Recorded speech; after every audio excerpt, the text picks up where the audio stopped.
Muy bien, trabajando y trabajando y trabajando. Bueno, le paramos en el corte comercial porque es cuando hablamos las cosas más sabrosas, fuera del aire. No, yo no soy censurado. No conozco el off the record. Qué gusto verte, Liliana. Muchas gracias, igualmente. Ayer me encontré a Fernando Elizondo, ya andaba en la calle. Ajá. Y entonces yo vi en mi coche, iba al PAN ahí, San Pedro. Y entonces de repente lo veo, y entonces me acerco y yo digo, ¿le hace falta algo? ¿Le puedo llevar alguna cosa? Oiga, fíjense que ahí en el semáforo, ¿no? Sí, sí, sí. Y no, pues que Movimiento Ciudadano, que el candidato. ¿Es usted el candidato? Sí, yo soy el candidato. Haciendo chunga ahí. La raza es muy divertida. Es que si no le pones la parte lúdica a esto, Pues Sí. no, hombre, está fatal.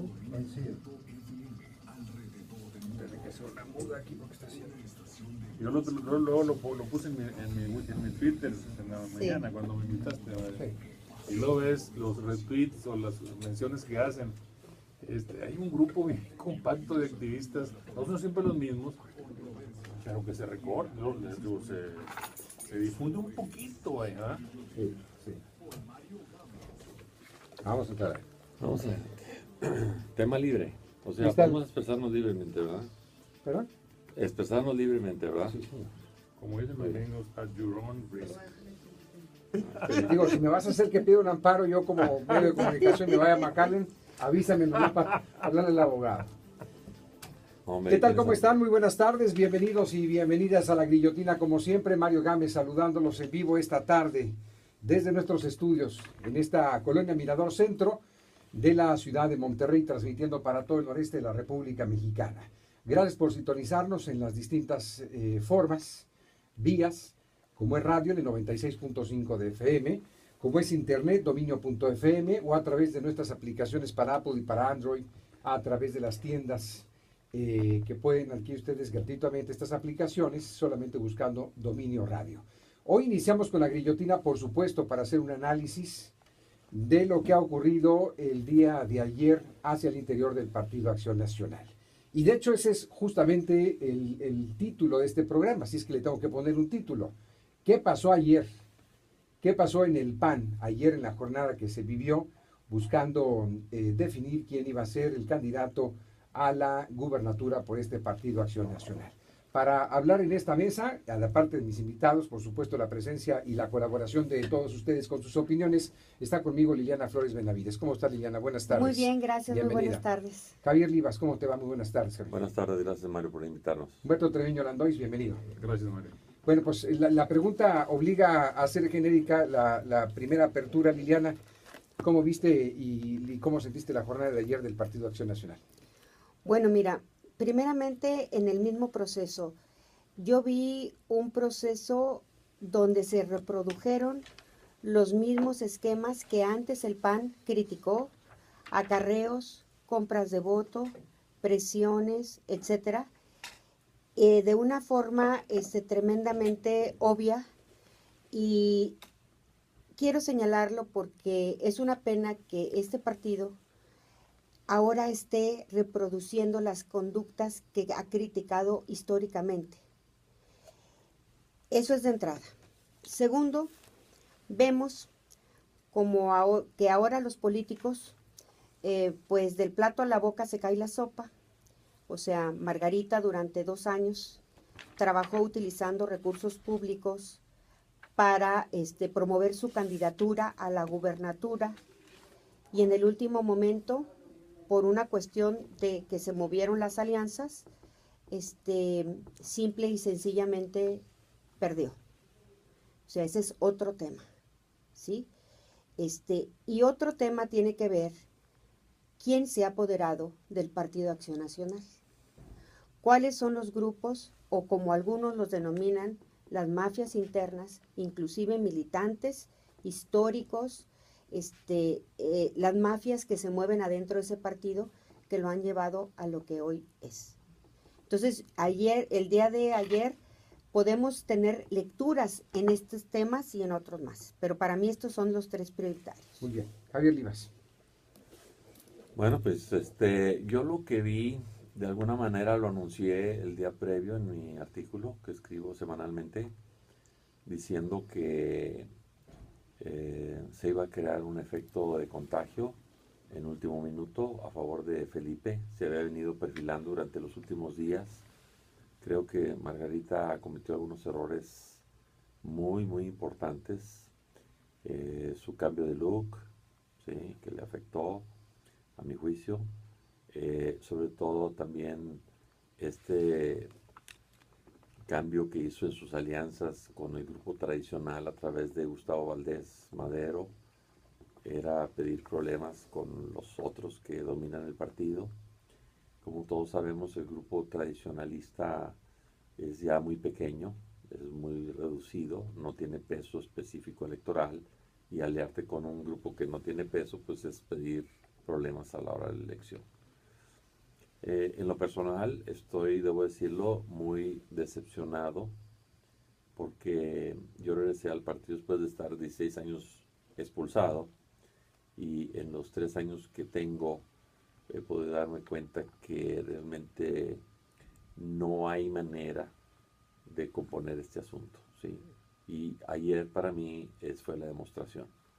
Había toda esta noción de que Margarita estaba amarrada, y en el último momento, por negociaciones que no sabemos, se dio la vuelta y Felipe termina siendo el candidato. Si tú analizas la fuerza de algunos de los grupos, como el que controla San Pedro y el que controla San Nicolás, con uno de esos líderes que hubiera votado y su gente, en sentido inverso, se hubieran generado suficientes votos para que el resultado fuera exactamente lo opuesto. Es decir, el partido está en una situación extremadamente frágil, dependiendo de gentes que utilizan el partido para tener puestos, para tener poder, para repartir poder. Y la racional que han expresado es en el sentido de que el PRI es peor, entonces el PAN tiene que ser parecido. Y ese argumento yo francamente no lo compro. Bien. Humberto Treviño. Yo creo que lo que vimos ayer, Mario, fue la confirmación de una expectativa que ya estaba presente en la mente de muchas gentes. Ayer podemos decir que 18,000 personas votaron, 5 personas votaron a través de 18,000 personas. Hubo 5 electores, los 5 coordinadores de los distintos grupos mafiosos en el PAN de Nuevo León. Vimos la manifestación, la materialización de un proceso sucio, un proceso corriente, un proceso mafioso, pero que por otro lado ya lo esperábamos. Digamos que en ese sentido lo de ayer no es ninguna sorpresa. Y por otro lado, el resultado de este proceso tan malo, tan perjudicial, no nomás por el partido, sino para la ciudad de Nuevo León en general, ganó el mejor candidato.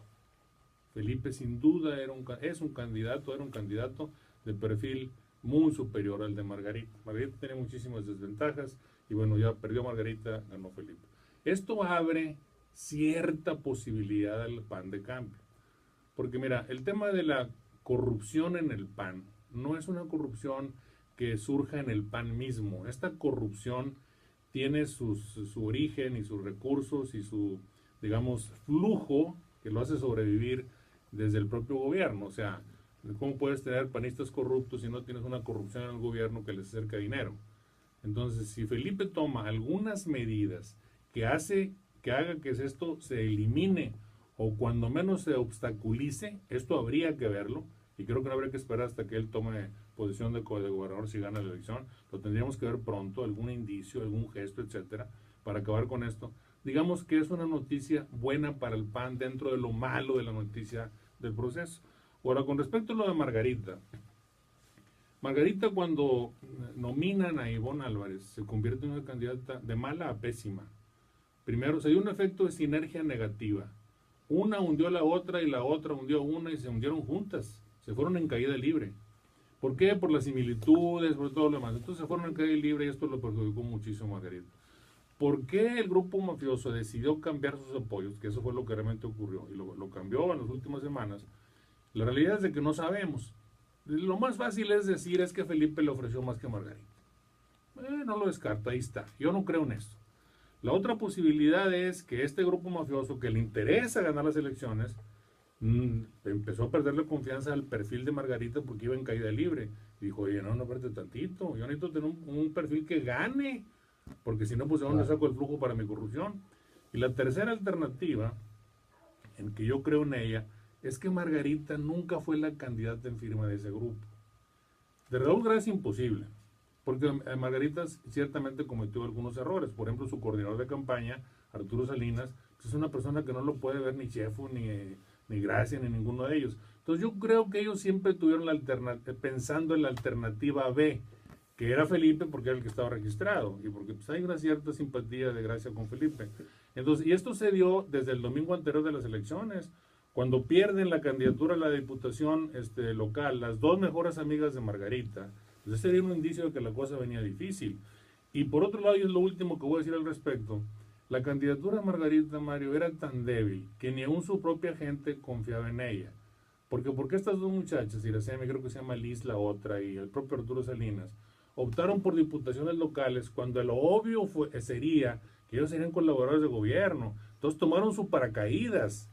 O sea, ya veían de que la candidatura de Margarita se estaba debilitando. Eso es lo que yo te podría decir de ayer. Muy bien, pues me encantaría a mí también pensar que la estrategia del Grupo San Nicolás fue vamos con la opción B porque es mejor probabilidad que ganar que una oferta política, pero para mí me queda muy claro que Felipe les ofreció más o mejor a los Chefos y a los San Nicolás que Margarita, y ahí fue donde se cambió la balanza. Voy a hacer la pausa, la primera del programa, @GamesMario, mi cuenta de Twitter, de 8000-2300, el teléfono del estudio. Ya regresamos.